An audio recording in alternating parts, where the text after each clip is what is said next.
नमस्कार मंडळी, आजची रेसिपी आहे पुरणपोळी। अगदी गावरान पद्धतीने बनवलेली पुरणपोळी पाहायला विसरू नका। प्रथमतः डाळ नीट करून घेतली, नंतर ती शिजण्यासाठी ठेवली। त्यामध्ये थोडं तेल ओतलं। डाळ शिजत असताना दुसरीकडे आपण कणिक मळून घेतली आणि डाळ शिजत आल्यावरती त्यामध्ये आपण गूळ घालण्यासाठी गुळाची तयारी केली।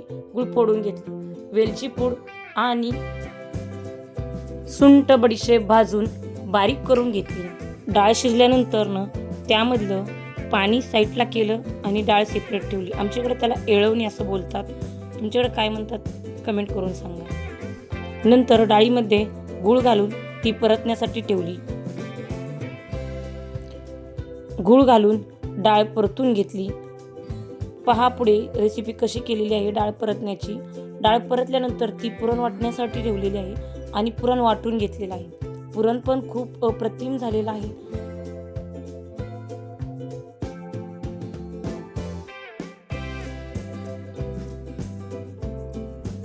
डाळ परतत आल्यानंतर त्यामध्ये वेलची, सुंठ आणि बडीशेप भाजून पेस्ट केलेली आहे ती घातली।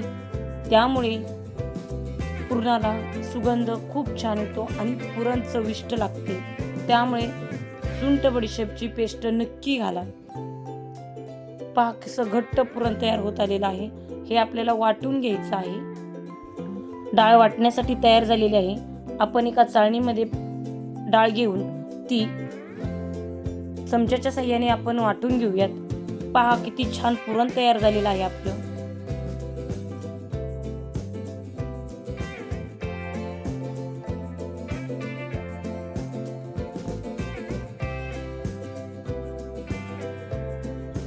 पहा किती सुंदर पुरण तयार झालेलं आहे। मऊ आणि लुसलुशीत, अगदी मऊ असं पुरण तयार झालेलं आहे।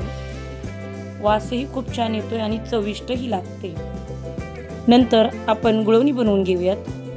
पाणी, गूळ आणि वेलची पूड ॲड करूयात। सुंठ बडीशेप भाजून पेस्ट करून घेऊयात आणि ती गुळवणीमध्ये ॲड करून घेऊयात। गुळवणी खूप चविष्ट लागते आणि वासही खूप सुंदर येतो।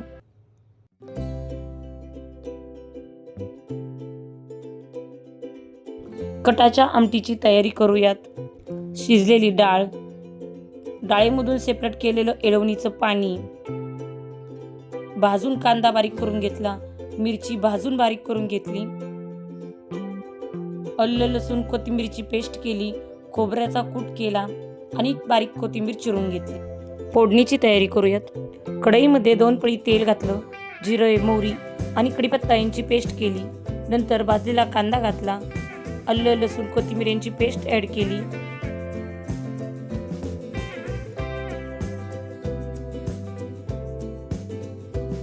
पेस्ट चांगली परतून झाल्यानंतर त्यामध्ये खोबरे ॲड केले। खोबऱ्याचा कुटही चांगला परतून घेतला। हिरव्या मिरचीची पेस्ट ॲड केली।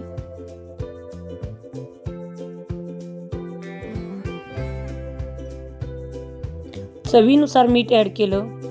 नंतर हळद, धन पावडर, गरम मसाला,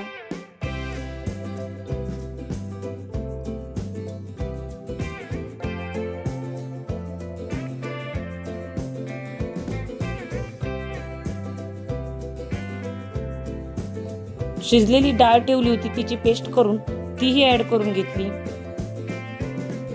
नंतर त्यामध्ये एळवणीचं पाणी ओतून तेही हलवून घेतलं आणि वरतून कोथिंबीर टाकली। कटाची आमटी किंवा एळवणीची आमटी तयार झालेली आहे। नंतर आपण हिरव्या मिरचीची कांदा भज्याची रेसिपी पाहूयात। जिरे, ओवा, कोथिंबीर, लसूण, हिरवी मिरची आणि मीठ ह्या सर्वांची पेस्ट करून घेऊयात। कांदा उभा कट केला, त्यामध्ये बेसन पीठ ॲड केलं, त्यामध्ये पेस्ट ॲड करून घेतली, हळद ॲड केली आणि मिश्रण चांगलं हलवून घेतलं। मुरण्यासाठी ठेवून दिलं। पीठ चांगलं भिजल्यानंतर आपण भजी सोडण्यासाठी घेतली। पहा काय सुंदर भजी सुटते। खूपच सुंदर हिरव्या मिरचीची भजी खूप छान लागतात. नक्की ट्राय करून पहा. खूप सोपी रेसिपी आहे ही.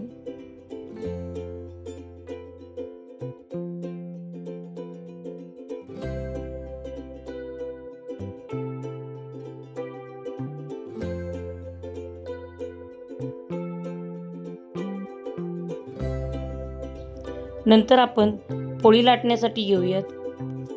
पीठ छान असं भिजलेलं आहे. त्यामध्ये गोळा करून आपण पुरण भरून घेऊयात. पाहिजे तेवढं पुरण भरू शकता. छान असा उंडा तयार करतात.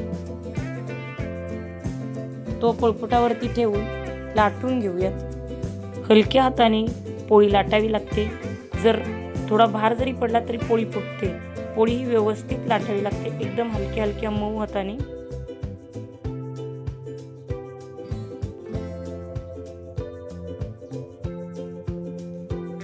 पहा कशी गोल आणि सुंदर अशी पोळी तयार केलेली आहे.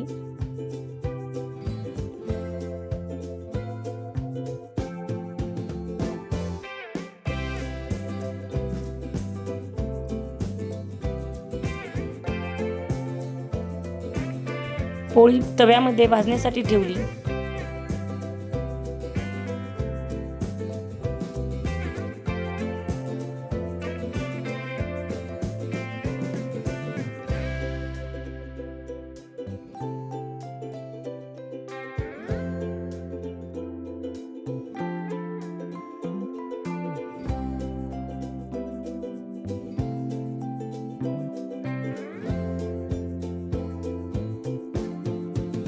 दोन्ही बाजूने तेल लावून घेतलं.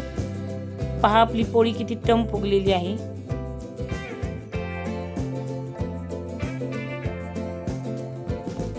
खूप सुंदर अशा पोळ्या होतात.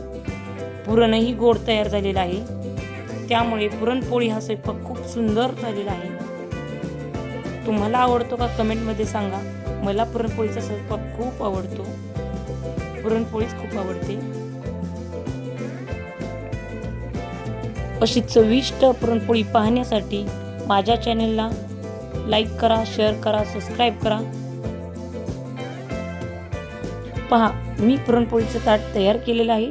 सर्वांनी जेवणासाठी या. संपूर्ण व्हिडिओ पाहिल्याबद्दल सर्वांचे अगदी मनापासून धन्यवाद. थँक्यू.